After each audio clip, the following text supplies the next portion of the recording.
Hi guys, I just want to give you a heads up on the next section.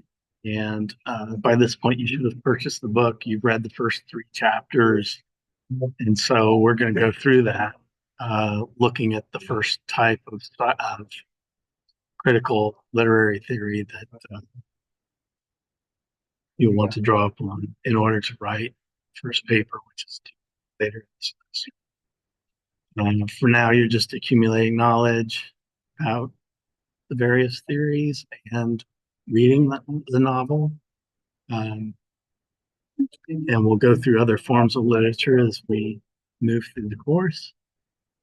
But today we're going to talk to you briefly about the various forms of literary critical theory and one specific psychoanalytic theory. So, um, first, I want to discuss with you the benefits of literary analysis, and they extend well beyond the understanding of literature itself. They help us recognize our own motives and motivations. They help us respond to others better. Uh, they it's helpful in many regards. So not just literature, but things like economics, sociology, politics, definitely, and understanding the literary critical analysis also helps us think logically, creatively, and with some insight. So there's really a great deal of benefit that comes from getting this down. There's some basics to critical theory that extend to all of the different practices, and there's some common tools and themes among the different theories. So you'll see that as you move along, that as we're discussing psychoanalytic theory, there'll be some principles that also apply to socioeconomic theory, and so on. Right? So there's some cross-referencing that happens within the study.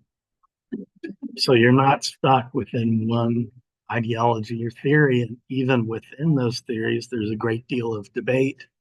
Uh, there's considerable disagreement within each theory. Different theorists have different ways of applying the theories. So it's not an exact science, of course, but it does help you in an educational and cultural context to understand the various communities. Um, there's a principle you should understand of applying the theories of working with the grain, as we say, or working against the grain. So a particular author may sort of invite you to use a particular kind of theory. You can pick up on that with the subject matter and the style and tone of the writing. So it may seem like in the book you're reading, Things Fall Apart by Achebe. Um, it would seem as though post-colonial theory is the most applicable thing because it's a text about colonialism and the development of what happens. So, study of colonialism um, would be important to that. But let's say you're a feminist and you're looking at the text critically because of the treatment of women. Achebe may invite you to sort of consider how the culture treats women, um, or you may feel as though women are disregarded within his writing.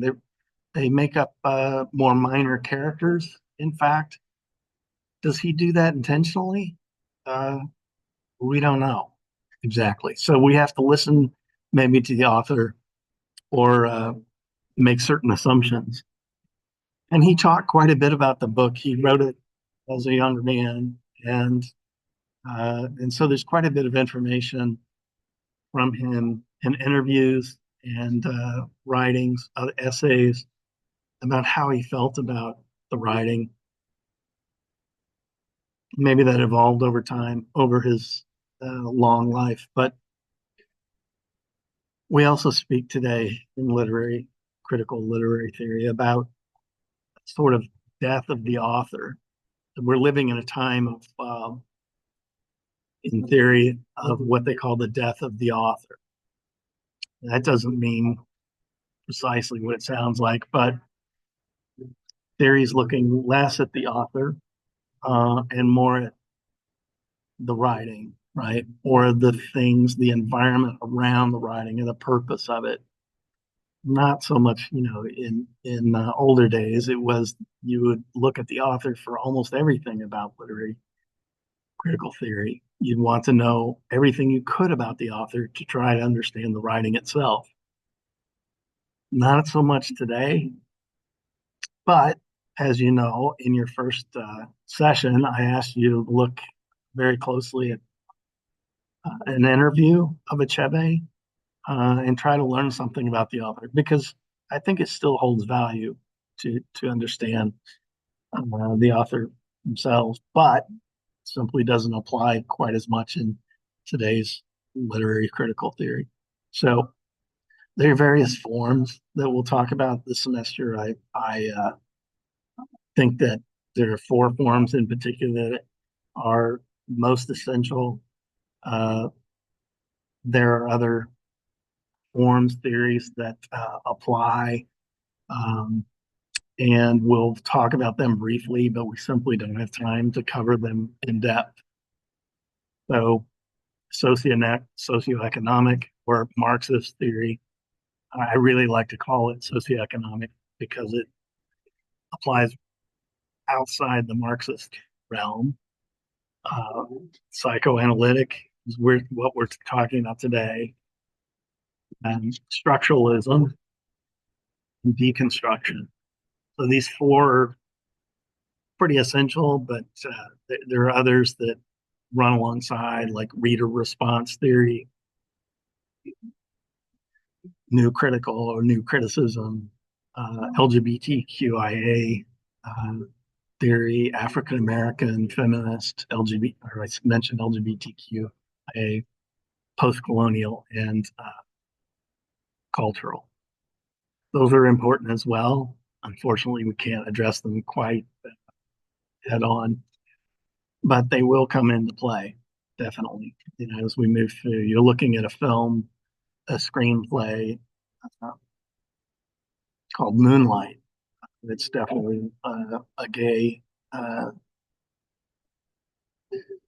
oriented film, and we'll look at that and use LGBTQIA theory, of course, in part for that. Um, but we'll look at other work too. So the poems you're looking at, African American theory will apply for Langston Hughes, of course. So let's get on to the first. And for this, I think I'll make a second video. Um, you're doing well. If you have not yet received the book, you can read at least the first chapter. I've included that um, in your module, but try to get that book very quickly and get those first three chapters read. Make a note of the characters and we'll lean into the theory as we go through. Good to see you.